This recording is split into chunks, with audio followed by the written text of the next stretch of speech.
Okay.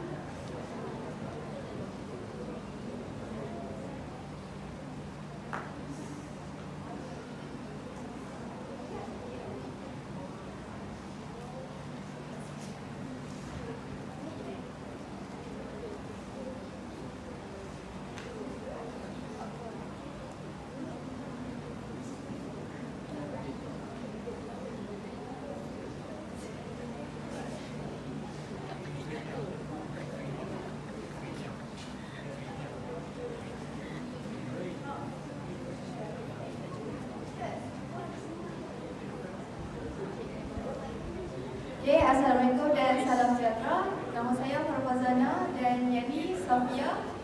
Pula Anitra, kami daripada grup PJ akan menceritakan tentang sifat mazmumah. Tapi awal-awal ini kami akan masukkan sikit berkaitan dengan soalan mimpi. Okey, penghayatan akhlak mulia dan sunnah baginda sallallahu alaihi wasallam dalam kehidupan muslim sebagai khalifah.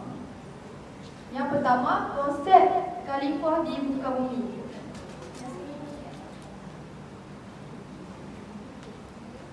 Manusia dipertanggungjawabkan sebagai khalifah untuk mentadbir dunia berlandaskan petunjuk Allah. Khalifah bermaksud wakil atau pentadbir yang diberi amanah oleh Allah untuk menjaga keseimbangan antara pembangunan rohani dan jasmani, dunia dan akhirat. Sesungguhnya aku hendak menjadikan seorang khalifah di bumi. Al-Baqarah surah kedua ayat ke-30.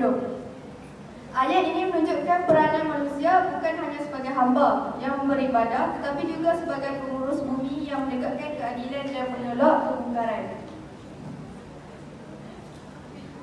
Okay, yang kedua, akhlak, iaitu tunjang utama khalifah. Sesungguhnya aku diutus untuk menyempurnakan akhlak yang mulia. Hadis riwayat Ahmad nombor 8729. Sebagai khalifah, akhlak menjadi tunjang utama kerana ia akan mencerminkan iman seseorang. Akhlak ialah gambaran batin seseorang yang diterjemahkan dari tindakan lahiriah. Rasulullah diutuskan khusus untuk menyempurnakan akhlak mulia dalam kehidupan manusia. Okey, sifat-sifat mazmumah ni dia terbahagi kepada 5, iaitu takabur, riak, hasad dengki, khianat dan tamak. Yang pertama, takabur ialah perasaan sombong dan menolak kebenaran. Yang kedua, riak, melakukan amal semata-mata untuk dipuji manusia. Yang ketiga, hasad dengki, merasa tidak senang dengan nikmat orang lain. Yang keempat, khianat, mengkhianati amanah dan kepercayaan seseorang. Yang kelima, tamak, cinta dunia dan harta secara berlebihan. Setiap sifat mazmumah ni, dia akan melemahkan fungsi khalifah. Pemimpin yang tamak akan menindas rakyat, manakala orang yang berilmu yang riak tidak akan memberi manfaat kepada masyarakat. Saya beri kepada Anda. Okey, seterusnya kita tengok pula kepada kesan sifat mazmumah kepada umat. Sifat mazmumah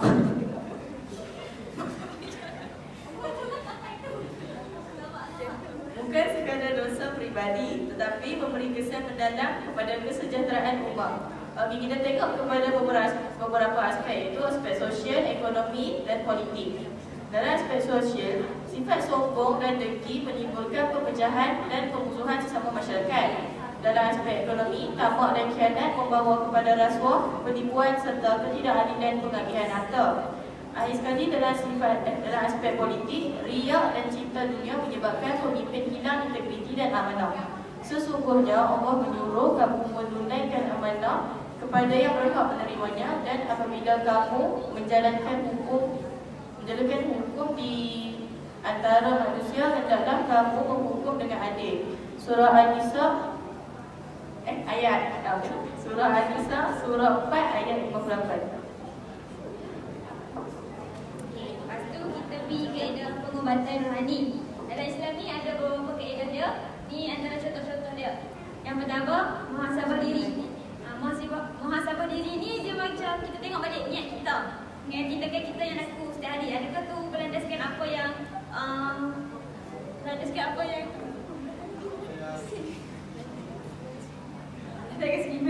Okay, yang kedua ialah taubat nasuha. Taubat nasuha ni dia macam buat solat taubat dia kembali kepada Allah dengan ikhlas ataupun dia bertekad tak ulang-ulang kesilapan yang sama. Yang ketiga ialah amalan sunnah. Contoh dia amalan sunnah dia zikir, solat malam dan sedekah dalam hari-hari. Yang keempat ialah zuhud dan qanaah, iaitu rasa cukup dengan rezeki yang halal dan tidak terlalu terikat dengan dunia. Dan yang terakhir adalah menuntut ilmu. Kalau kita menuntut ilmu ni, kita akan faham batas syariat dan tanggungjawab khalifah melalui ilmu agama. Okey, seterusnya tazkiyah an-nafs ataupun penyucian jiwa berterusan. Kita sebagai umat Islam ni perlu melakukan penyucian jiwa secara berterusan agar hati kita ni bersih dan mampu melaksanakan amanah khalifah dengan penuh tanggungjawab serta kasih sayang kepada sesama makhluk. Okey, seterusnya kita pergi ke meneladani sunnah Rasulullah SAW. Sesungguhnya telah ada pada diri Rasulullah itu suri teladan yang baik bagi kamu. Surah Al-Ahzab, surah ke-33 ayat 21. Rasulullah SAW ialah contoh terbaik bagi setiap aspek kehidupan, kepimpinan, perniagaan, sosial dan ibadat. Sebagai khalifah, umat Islam harus mencontohi akhlak Nabi Muhammad SAW yang berasaskan kasih sayang, keadilan dan amanah.